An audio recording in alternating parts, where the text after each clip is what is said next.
नमस्कार दोस्तों, स्वागत है आपका अपने YouTube चैनल पर। दोस्तों उम्मीद आप स्वस्थ होंगे, मस्त होंगे, अपने पढ़ाई में व्यस्त होंगे। दोस्तों जैसा कि आप लोगों को पता है, BSSC ग्रेजुएट लेवल 3 का एग्जाम डेट पोस्टपोन करके आगे बढ़ा दिया गया है, जो कि अब 23 और 24 दिसंबर को होने वाला है। तो ऐसे में अब आपके पास 1 महीना एक्स्ट्रा टाइम मिल गया है, तो इसका फ़ायदा उठाइए, रिवीजन फास्ट कर दीजिए, रिवीजन कीजिए और प्रत्येक दिन कम से कम एक टेस्ट जरूर लगाइए, ताकि इसका फ़ायदा मिल सके। टेस्ट लगाने से आप में जो भी कमी होगी उसे दूर किया जा सकेगा, इसीलिए प्रत्येक दिन कम से कम एक टेस्ट जरूर लगाइए। तो इसी को ध्यान में रखते हुए हम प्रत्येक दिन 2-2 टेस्ट ला रहे हैं। एक टेस्ट आपको सुबह 8 बजे, दूसरा टेस्ट शाम के 7 बजे ला रहे हैं। तो उन दोनों टेस्टों को उसी टाइम जरूर लगाया कीजिए, ताकि इसका फ़ायदा मिल सके। और रिवीजन के लिए 5 मास्टर वीडियो अपलोड कर दिया गया है, उन 5 वीडियो को जरूर देखें, रिवीजन करें। एक बार में नहीं होता, 2 बार, 3 बार, 4 बार करके जरूर रिवीजन करें, ताकि इसका फ़ायदा मिल सके। अगर सही रिस्पॉन्स इस 5 मास्टर वीडियो के साथ रहेगा, तो आपको आगे भी मास्टर वीडियो लाकर दिया जाएगा, ताकि इसका फ़ायदा मिल सके। वीडियो बनकर तैयार है, सिर्फ अपलोड करना है। तो सिर्फ आप इसको सही रिस्पॉन्स कीजिएगा, तभी उसको अपलोड किया जाएगा। तो इसीलिए आप इस मास्टर वीडियो को अपलोड सही रिस्पॉन्स दीजिए। तो चलिए, ज़्यादा टाइम नहीं गवाते। हाँ दोस्तों, इस वीडियो को लाइक कीजिए, शेयर कीजिए, ताकि ये मैक्सिमम लोगों तक पहुंच सके और मैक्सिमम लोग इसका फ़ायदा उठा सके। और अभी तक आप हमारे चैनल को सब्सक्राइब नहीं किए तो सब्सक्राइब कर ले, घंटी दबा ले, ताकि आने वाली वीडियो का नोटिफिकेशन आपको आसानी से मिल सके। दोस्तों इस चैनल को सपोर्ट कीजिए, ताकि हमें भी काम करने में आपके साथ मन लगा रहे। तो चलिए, ज़्यादा टाइम नहीं गवाते हैं, इस वीडियो को शुरू करते हैं। तो आइए दोस्तों, हम लोग इस बुक का 15वां टेस्ट और टोटल 50वां टेस्ट का पहला क्वेश्चन शुरू करते हैं। कहता है, हाल ही में किस देश के सरकार ने दुनिया का पहला प्लांट बेस्ड कोविड-19 वैक्सीन कोविफेज को मंजूरी दी है? यह दिया है कनाडा ने। किसने? कनाडा ने। डी नंबर इसका सही आंसर हो जाएगा, कनाडा। चलिए आगे है, भारतीय वायुसेना द्वारा कहाँ पर वायु शक्ति अभ्यास आयोजित किया गया? कहता है, भारतीय वायुसेना के द्वारा किस जगह पर वायु शक्ति अभ्यास का आयोजन किया गया है? तो यह किया गया राजस्थान में। कहाँ? राजस्थान में किया गया है। तो यहाँ सी नंबर से आंसर हो जाएगा राजस्थान। चलिए आगे है, आगे कहता है 31वां, क्या है? 31वां दक्षिण पूर्वी एशियाई खेल का 22वां, कहता है 31वां दक्षिण पूर्वी एशियाई खेल जो 2022 में कहाँ आयोजित किया जाएगा? तो यह आयोजित किया जाएगा आपको वियतनाम में। कहाँ? वियतनाम में किया जाएगा। बी नंबर इसका आंसर हो जाएगा वियतनाम। चलिए आगे है, वर्तमान में क्या है? वर्तमान केंद्रीय बजट में घोषित मित्रा योजना किस क्षेत्र से संबंधित है? यह आपको वस्त्र क्षेत्र से, किसे? वस्त्र क्षेत्र से संबंधित है। डी नंबर से आंसर हो जाएगा। चलिए आगे बढ़ते हुए, आगे कहता है कि हाल ही में क्या? हाल ही में किसे Pandit Hariprasad Chaurasia lifetime achievement award से सम्मानित किया गया है? कहता है कि वह कौन है जिसे Pandit Hariprasad Chaurasia lifetime achievement award से सम्मानित किया गया है? तो ये आपको अहमद अली खान है। कौन? अहमद अली खान है। सी नंबर से आंसर हो जाएगा अहमद अली खान। चलिए आगे है कि पूर्व भारतीय कप्तान, क्या है? पूर्व भारतीय कप्तान कपिल देव को पीछे छोड़कर टेस्ट क्रिकेट में सर्वाधिक दूसरे विकेट लेने वाले गेंदबाज कौन बन गए हैं? तो यह बन गए आर अश्विन। कि कौन? आर अश्विन। बी नंबर इसका आंसर हो जाएगा आर अश्विन। चलिए आगे है, भारतीय अंतरिक्ष अनुसंधान, क्या है? भारतीय अंतरिक्ष अनुसंधान संगठन इसरो ने ब्राजील के अमेजोनिया 1 को किस यान से प्रक्षेपित किया था? तो यह प्रक्षेपित किया था PSLV C51 के द्वारा। सी नंबर इसका आंसर हो जाएगा। चलिए आगे है, कुपोषण, क्या है? कुपोषण की समस्याओं से निपटने के लिए किस राज्य ने समर, क्या है? समर अभियान शुरू किया है? कहता है कुपोषण की समस्याओं से निपटने के लिए किस राज्य ने समर अभियान की शुरुआत की है? तो यह किया है आपको झारखंड ने। किसने? झारखंड सरकार ने। बी नंबर से आंसर हो जाएगा झारखंड सरकार। चलिए आगे कहता है, आइए आगे है, कहता निम्नलिखित में, क्या है? निम्नलिखित में से किस नदी पर विश्व के सबसे ऊंचे रेल पुल का निर्माण किया जा रहा है? कहता है कि वह कौन सी नदी है जिस पर विश्व की सबसे ऊंचे पुल की निर्माण किया जा रहा है? तो वह आपको चिनाब है। कौन? चिनाब नदी है। डी नंबर इसका आंसर हो जाएगा चिनाब नदी। आगे कहता है किस, कहता है किस दक्षिण एशियाई देश में, कहता है किस दक्षिण एशियाई देश की कैबिनेट ने सार्वजनिक जगहों पर बुर्का पहनने पर प्रतिबंध का आदेश दिया है? तो यह प्रतिबंध का आदेश दिया है श्रीलंका ने। किसने? श्रीलंका ने। डी नंबर इसका आंसर हो जाएगा श्रीलंका। चलिए आगे है, आगे कहता है समसूत्री विभाजन के किस अवस्था के दौरान विभाजित सेल के गुणसूत्रों मध्य रेखा पर स्थित होते हैं? तो इसका आंसर हो जाएगा मेटाफेज। क्या है? मेटाफेज। सी नंबर से आंसर हो जाएगा मेटाफेज। कोशिका विभाजन जो है, कोशिका विभाजन सर्वप्रथम 1855 में, कब? 1855 में बिरचाऊ ने किया था। किसने? बिरचाऊ ने किया था। ध्यान रखिएगा, 1855 में बिरचाऊ के द्वारा कोशिका विभाजन 1855 में सर्वप्रथम किया गया था। चलिए आगे है, प्रयोगशाला, क्या है, प्रयोगशाला के खरपतवार के नाम से जाना जाता है। प्रयोगशाला के खरपतवार के नाम से कौन जाना जाता है? तो ये जाना जाता है एस्परजिलस। ए नंबर इसका आंसर हो जाएगा। चलिए आगे है, आगे कहता है मकड़ियों, क्या है, मकड़ियों में उत्सर्जित उत्पाद होता है। मकड़ियों में उत्सर्जित उत्पाद कौन सा होता है? गुआनिन होता है। क्या होता है? गुआनिन होता है। डी नंबर इसका आंसर हो जाएगा। चलिए आगे है, नाइट्रोजन स्थिरीकरण करने वाला स्वतंत्र जीवी बैक्टीरिया है। कहता है नाइट्रोजन स्थिरीकरण करने वाला स्वतंत्र जीवी बैक्टीरिया कौन है? तो ये आपको एजोटोबैक्टर, क्या है, एजोटोबैक्टर। डी नंबर इसका आंसर हो जाएगा एजोटोबैक्टर। चलिए आगे है, आगे कहता है लिटमस, क्या है, लिटमस जो अम्ल क्षार पहचान में प्रयुक्त होता है, किससे प्राप्त होता है? कहता है कि लिटमस पत्र जो होता है यह अम्ल और क्षार की पहचान में प्रयोग किया जाता है। तो यह किससे प्राप्त होता है? तो यह जो प्राप्त होता है आपको लाइकेन से प्राप्त होता है। किससे? लाइकेन से प्राप्त होता है। बी नंबर इसका आंसर हो जाएगा लाइकेन। आगे कहता है क्वासिओरकर, क्या है, क्वासिओरकर तथा मोरेस्मस रोग किसकी कमी से होती है? कहता है क्वासिओरकर और मोरेस्मस बीमारी जो है यह किसकी कमी के कारण होता है? तो यह आपको प्रोटीन के कमी के कारण होता है। कई बार एग्जाम में पूछ लिया गया है। बी नंबर से आंसर हो जाएगा प्रोटीन की कमी के कारण। चलिए आगे है, आगे कहता है विटामिन बी3 किसके उपचार में सहायक होता है? विटामिन बी3 जो है यह किसके उपचार में सहायक होता है? तो आपको ट्रिप्टोफेन अमीनो अम्ल के उपचार में, उपपाच्य में, उपचार नहीं उपपाच्य होगा यहाँ। बी नंबर से आंसर हो जाएगा। ये नंबर क्या है, ट्रिप्टोफेनी एमिनो अम्ल के उपपाच्य में प्रयोग किया जाता है। ए नंबर से आंसर हो जाएगा। आगे का 18 में कहता है मानव शरीर की सबसे बड़ी अंतःस्रावी ग्रंथि कौन है? मानव शरीर की सबसे बड़ी अंतःस्रावी ग्रंथि कौन सी है? तो ये आपको थायराइड है। क्या? थायराइड है। सी नंबर से आंसर हो जाएगा थायराइड।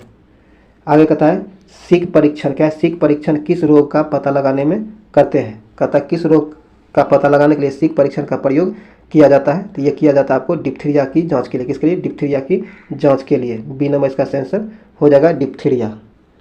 चलिए आगे है, आगे कहता है मानव शरीर की, क्या है, मानव शरीर की सबसे छोटी छोटी अस्थि है। कहता है मानव शरीर की सबसे छोटी अस्थि कौन सी है? तो ये है आपको स्टेपीज। कौन? स्टेपीज। आपको इसी नंबर से आंसर हो जाएगा स्टेपीज। यह हड्डी जो आपको कान में पाया जाता है, मनुष्य के कान में पाया जाता है। ध्यान रखिएगा, कान में पाया जाता है। सी नंबर से आंसर हो जाएगा। और मनुष्य शरीर की सबसे बड़ी हड्डी जो होती है ये फीमर की हड्डी होती है। कौन होती है? फीमर की हड्डी होती है, जो कि मनुष्य के जांघ में पाया जाता है। यह भी एग्जाम में बहुत बार पूछा गया, ध्यान रखिएगा। आगे कहता है एक लेंस में +2.0 डायोप्टर की शक्ति है। तो लेंस की किस्म या प्रकृति और इसकी फोकस लंबाई डैश होगी। तो इसका सही आंसर आपको हो जाएगा, यह सबसे पहले लेंस तो उत्तल होगा, उसके बाद इसकी इसके फोकस लंबाई जो होगी आपको 0.5 मीटर होगा। ए नंबर से आंसर हो जाएगा। चलिए आगे है, आगे कहता है यदि, क्या है, यदि किसी वस्तु को अवतल दर्पण के वक्रता केंद्र पर रखा जाता है तो इसका प्रतिबिंब कैसा होगा? कहता है यदि किसी वस्तु को अवतल दर्पण के वक्रता केंद्र पर रखा जाता है तो इसका प्रतिबिंब कैसा होगा? तो इसका प्रतिबिंब वास्तविक और समान आकार का होगा। वास्तविक और समान आकार का होगा। सी नंबर इसका आंसर हो जाएगा। आगे कहता है सीटी स्कैन में किन तरंगों का प्रयोग किया जाता है? सीटी स्कैन जो किया जाता है इसमें किस तरंग का प्रयोग किया जाता है? तो एक्स विकिरणों का प्रयोग किया जाता है। बी नंबर इसका आंसर हो जाएगा, एक्स विकिरणों का प्रयोग किया जाता है। चलिए आगे है, आगे कहता है विद्युत रोधी, क्या है, विद्युत रोधी पदार्थों की प्रतिरोधकता कितनी होती है? विद्युत रोधी पदार्थ जो रोधी क्या है, विद्युत रोधी पदार्थ जो होता है इसकी प्रतिरोधकता कितनी होती है? तो इसका सही आंसर हो जाएगा बी नंबर। क्या है? B number. 10⁻12 ओम मीटर से 10⁻17 ओम मीटर होता है। बी नंबर इसका सही आंसर हो जाएगा। आगे कहता है ऑक्सीजन की आपूर्ति पर्याप्त करने के लिए, कहता है कि ऑक्सीजन की आपूर्ति पर्याप्त होने पर कौन सी रंग की लौ उत्पन्न होती है? तो इसका सही आंसर हो जाएगा आपको नीली रंग की। किसकी? नीली रंग की लौ उत्पन्न होती है। सी नंबर इसका सही आंसर हो जाएगा। चलिए आगे है, कहता है जब एक वस्तु एक समान वृत्तीय वेग से त्वरित होती है तो निम्नलिखित में से कौन सा परिवर्तित होती है? कौन सा परिवर्तित होता है? तो इसका सही आंसर हो जाएगा दिशा परिवर्तित होता है। डी नंबर इसका सही आंसर हो जाएगा। आइए आगे है, आगे कहता है कि यदि, क्या है, यदि कोई वस्तु वृत्ताकार पथ में घुमाई जाती है तो उस पर किया गया कार्य क्या होगा? तो उस पर किया गया कार्य शून्य होगा। क्या होगा? शून्य होगा। बी नंबर से आंसर हो जाएगा शून्य होगा। चलिए आगे है, आगे कहता है दोस्तों निम्नलिखित में से किसकी इकाई ऊर्जा की इकाई के समान होती है? कहता है निम्नलिखित में से वो किसकी इकाई है जो ऊर्जा की इकाई के समान होता है? तो ये होता है कार्य का। क्या? ऊर्जा और कार्य की इकाई समान होती है। सी नंबर से आंसर हो जाएगा।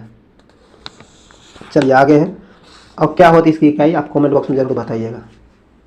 चलिए आगे है पंचवर्षीय योजना। क्या? पंचवर्षीय योजना के स्थान पर नीति आयोग द्वारा संचालित विजन प्लान की समयावधि क्या है? तो इसकी समयावधि 15 वर्ष है। क्या है? 15 वर्ष है। डी नंबर इसका आंसर हो जाएगा 15 वर्ष। चलिए आगे है,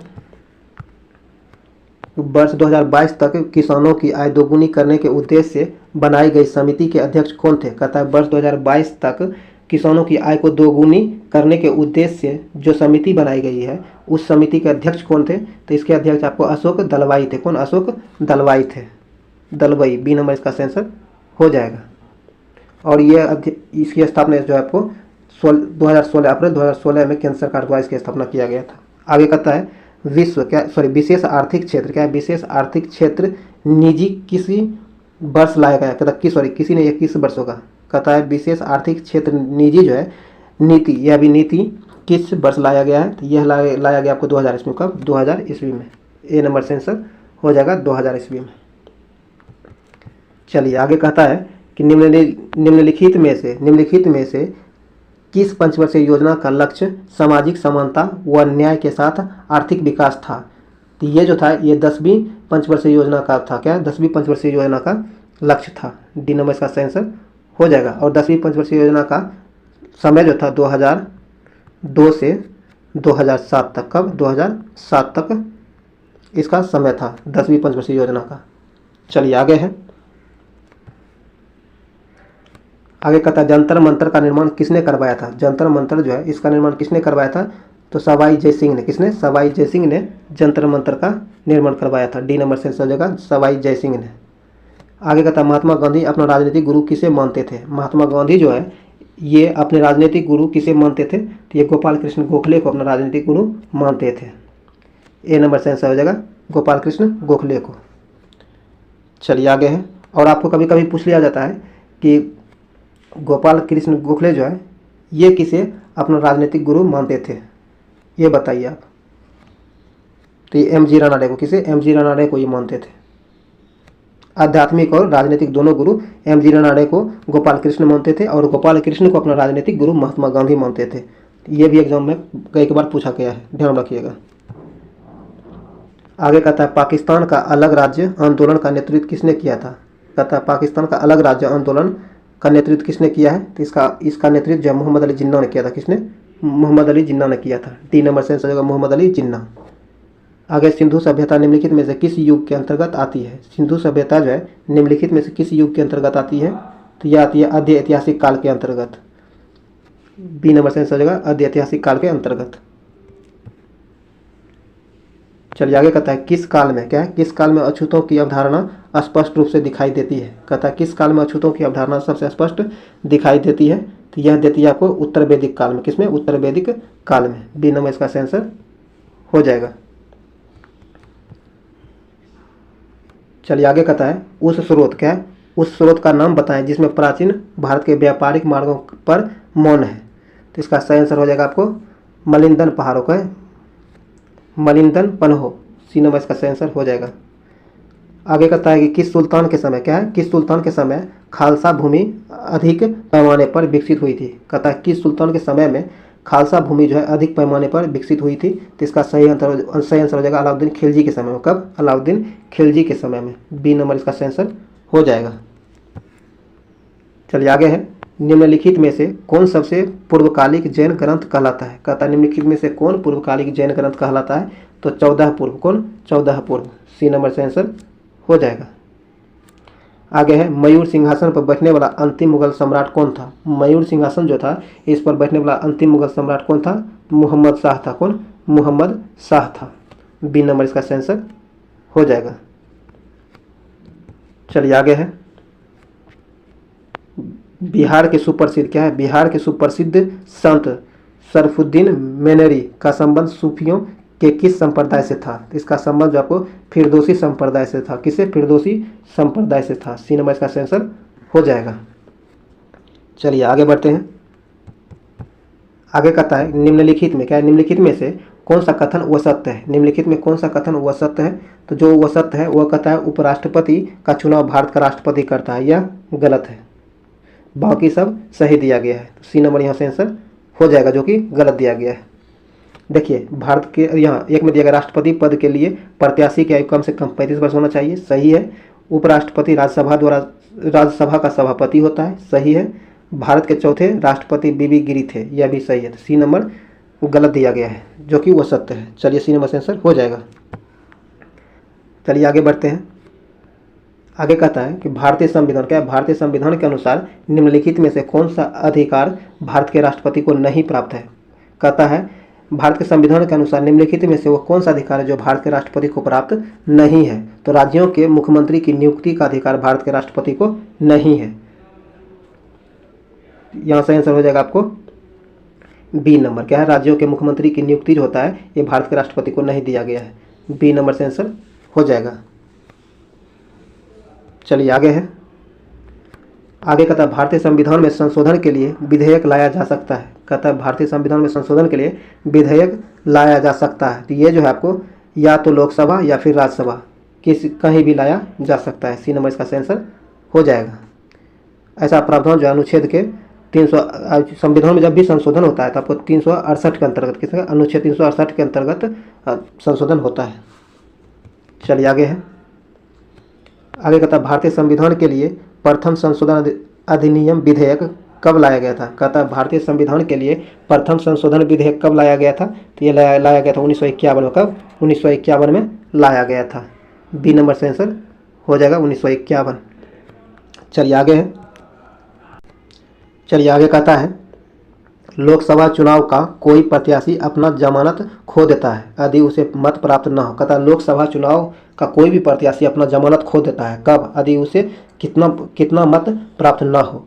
तो यदि उसे वैध मतों का 1/6 भाग वोट प्राप्त ना हो तो वो अपना मत खो देता है। तो ये डी नंबर से आंसर हो जाएगा।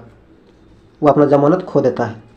डी नंबर यहाँ से आंसर हो जाएगा। आगे कहता है संघ और राज्यों के बीच विधायी संबंधों का उल्लेख भारतीय संविधान के किस भाग में किया गया है? तो यह किया गया भाग 11 में, संविधान के भाग 11 में। बी नंबर से आंसर हो जाएगा। चलिए आगे है। आगे कहता है देश के किसी भी क्षेत्र में आवागमन को स्वतंत्रता का उल्लेख भारतीय संविधान के किस अनुच्छेद में दिया गया है? कहता है देश के किसी भी क्षेत्र में आवागमन की स्वतंत्रता का उल्लेख जो है भारतीय संविधान के किस अनुच्छेद में दिया गया है? तो ये दिया गया अनुच्छेद 19 के डी में। किसमें? अनुच्छेद 19 के डी में। बी नंबर से आंसर हो जाएगा। चलिए आगे है राष्ट्रीय, क्या है? सॉरी दोस्तों, आगे कहता है राष्ट्रीय न्यायिक, क्या है? राष्ट्रीय न्यायिक नियुक्ति आयोग की स्थापना किस संविधान संशोधन द्वारा किया गया है? तो यह किया गया 99वां संविधान संशोधन के द्वारा। कौन? 99वां संविधान संशोधन के द्वारा। बी नंबर से आंसर हो जाएगा। 99वां संविधान संशोधन जो हुआ है ये हुआ आपको 2014 में। कब? 2014 में हुआ है। ये भी ध्यान में रखिएगा। चलिए आगे है। आगे कहता है निम्नलिखित में से कौन खगोलीय पिंड है? कहता है निम्नलिखित में से कौन खगोलीय पिंड है? सूर्य खगोलीय पिंड है, चंद्रमा भी खगोलीय पिंड है, पृथ्वी भी और उल्का पिंड भी। तो ये डी नंबर इसका आंसर हो जाएगा। उपयुक्त में सभी खगोलीय पिंड है। आगे कहता है तारों के विभिन्न समूहों द्वारा बनाई गई विविध आकृतियां क्या कहलाती है? कहता है तारों के समूह के द्वारा जो विभिन्न गतिविधियों द्वारा आकृति बनाई जाती है उसे क्या कहा जाता है? तो उसे आपको नक्षत्र मंडल, क्या है? नक्षत्र मंडल कहा जाता है। डी नंबर इसका आंसर हो जाएगा नक्षत्र मंडल। चलिए आगे है। आगे कहता है भारत के किस भाग में, क्या है? भारत के किस भाग में लौटते हुए मानसून के कारण वर्षा होती है? कहता है भारत के किस भाग में लौटते हुए मानसून के कारण वर्षा होती है? तो ये होती है तमिलनाडु में। कहाँ? तमिलनाडु में। सी नंबर से आंसर हो जाएगा तमिलनाडु में। यही कारण है कि तमिलनाडु में ठंड के मौसम में भी बारिश हो जाती है। आगे है निम्नलिखित में से ग्रेट लेक्स, क्या है? निम्नलिखित में से ग्रेट लेक्स के अंतर्गत कौन सी झील या फिर झीलें सम्मिलित नहीं है? तो आपको ग्रेट बैरियर, क्या है? ग्रेट बैरियर झील जो है आपको ग्रेट लेक्स के अंतर्गत शामिल नहीं है। डी नंबर इसका आंसर हो जाएगा। चलिए आगे है। आगे कहता है कि महासागर में महासागर में ज्वार भाटा की उत्पत्ति का प्रमुख कारण निम्नलिखित में से कौन सा है।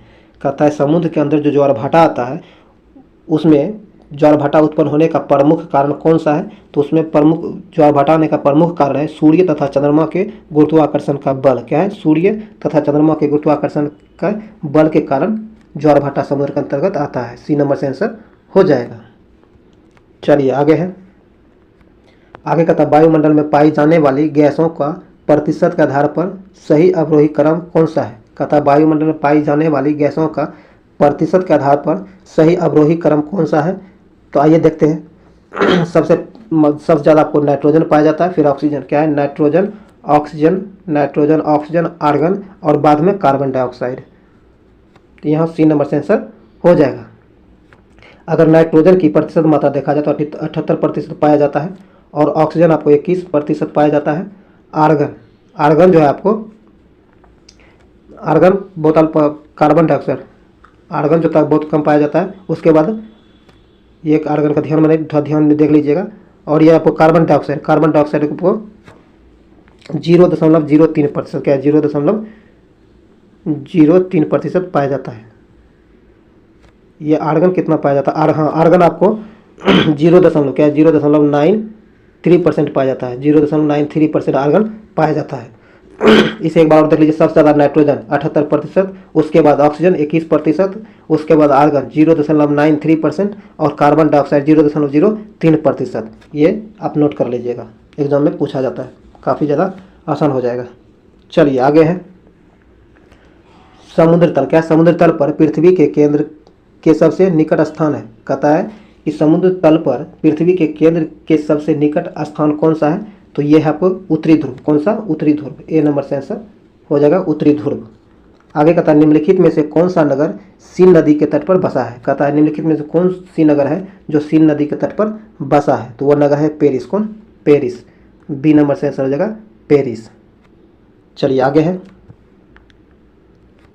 आगे कहता है कपड़ों पर लगे हल्दी के दाग पर जब क्षारकीय प्रकृति वाला साबुन रगड़ते हैं तब उस धब्बे का रंग भूरा लाल हो जाता है। ऐसा क्यों होता है। कहता है जब किसी कपड़े पर हल्दी लगा हुआ होता है तो और उस पर हम जब क्षारकीय प्रकृति वाले साबुन को रगड़ते हैं तो उसका रंग जो होता है भूरा लाल हो जाता है। ऐसा क्यों होता है। ऐसा होने का कारण है हल्दी की प्राकृतिक सूचक है। क्या है? हल्दी की प्राकृतिक सूचक है। सी नंबर इसका आंसर हो जाएगा। चलिए आगे है, आगे कहता है आपको निम्नलिखित में क्या है? निम्नलिखित में से सर्वाधिक न्यूनतम अभिक्रियाशीलता वाला युग्म कौन सा है। निम्नलिखित में सर्वाधिक न्यूनतम अभिक्रियाशीलता वाला युग्म कौन सा है। तो ये आपको पोटेशियम तथा गोल्ड है। क्या है? पोटेशियम तथा गोल्ड है।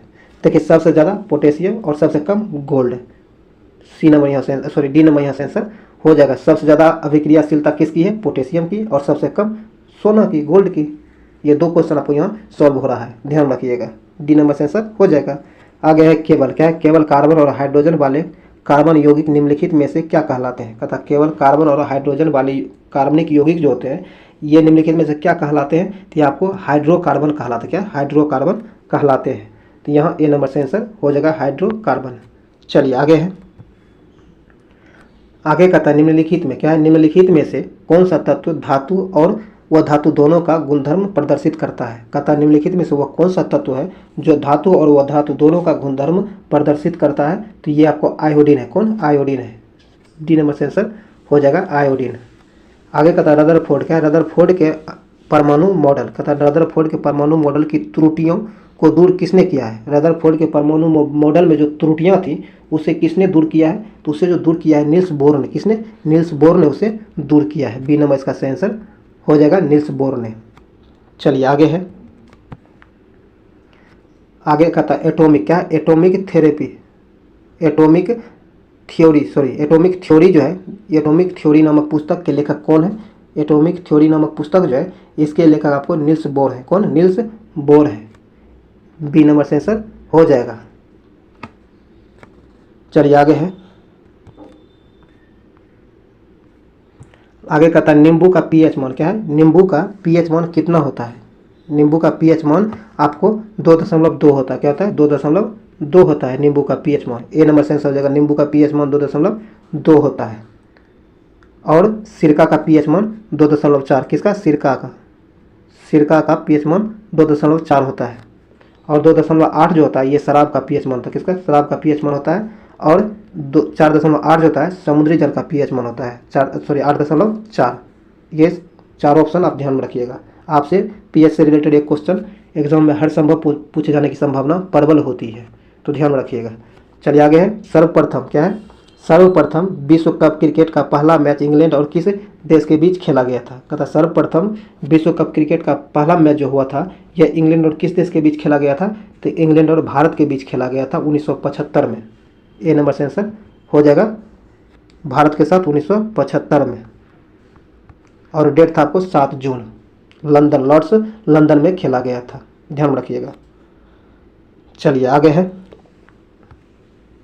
निम्नलिखित में क्या है? निम्नलिखित में से कौन सा मिलान सही नहीं है? निम्नलिखित में से कौन सा मिलान सही नहीं है? आइए देखते हैं। कहता है भारत की खोज जवाहरलाल नेहरू, सही है। हितोपदेश नारायण पंडित, यह भी सही है। ट्रेन टू पाकिस्तान खुशवंत सिंह, यह भी सही है। तो डी नंबर ऑटोमेटिक गलत हो जाएगा। मिलिंद पन्हो अश्वघोष, यह गलत है। यह आपको नागसेन द्वारा लिखिए, ये जो है अश्वघोष के द्वारा नहीं, नागसेन के द्वारा लिखा गया था, ध्यान रखिएगा। यहाँ डी नंबर से आंसर जो कि सुमिलित नहीं है। ऐसे नागसेन ने लिखा था, किसने? मिलिंद पन्हो को नागसेन ने लिखा था, ये भी ध्यान रख लीजिएगा। आगे है, संगीत नाटक अकादमी की स्थापना कब हुई है? संगीत नाटक अकादमी जो है इसकी स्थापना कब हुई है? तो इसकी स्थापना आपको 1953 में, कब? 1953 में हुआ है। बी नंबर से आंसर हो जाएगा। और 1954 में आपको ललित कला अकादमी का, किसका? ललित कला अकादमी का स्थापना हुआ है 1954 में, ये भी ध्यान रखिएगा। चलिए आगे है, आगे का था विदेशिया, क्या है? विदेशिया लोक नृत्य निम्नलिखित में से किस राज्य से संबंधित है? विदेशिया लोक नृत्य जो है यह निम्नलिखित में से किस राज्य से संबंधित है? यह आपको झारखंड से संबंधित है। किससे? झारखंड से संबंधित है। सी नंबर से आंसर जाएगा झारखंड। आगे का था केंद्रीय खाद्य प्रौद्योगिकी अनुसंधान संस्थान कहाँ है? केंद्रीय खाद्य प्रौद्योगिकी अनुसंधान संस्थान जो है ये आपको मैसूर में स्थित है। कहाँ? मैसूर में स्थित है। ए नंबर से आंसर हो जाएगा मैसूर। चलिए आगे है, भारत के अधिकांश भाग में किस प्रकार के वन पाए जाते हैं? भारत के अधिकांश भाग में किस प्रकार के वन पाए जाते हैं? तो ये उष्णकटिबंधीय पतझड़ वन पाए जाते हैं। क्या? उष्णकटिबंधीय पतझड़ वन पाए जाते हैं। बी नंबर से आंसर हो जाएगा। चलिए आगे कहता है वन्य जीव, क्या है? वन्य जीव सप्ताह कब मनाया जाता है? वन्य जीव सप्ताह जो है यह कब मनाया जाता है? तो यह अक्टूबर के पहले सप्ताह में। कब? अक्टूबर के पहले सप्ताह में वन्य जीव सप्ताह मनाया जाता है। ए नंबर से आंसर हो जाएगा। आगे कहता है पटना पक्षी, क्या? पटना पक्षी बिहार कहाँ स्थित है? पटना पक्षी बिहार जो आपको एटा में स्थित है। कहाँ? एटा में स्थित है। डी नंबर से आंसर हो जाएगा एटा में। चलिए आगे है, आगे कहता है निम्नलिखित में से किस राज्य में दलमा, क्या है? दलमा वन्य जीव अभ्यारण्य है। कहता है निम्नलिखित में से किस राज्य में दलमा वन्य जीव अभ्यारण्य है? तो यह आपको झारखंड में, कहाँ? झारखंड में है। ए नंबर से आंसर हो जाएगा झारखंड। चलिए आगे है,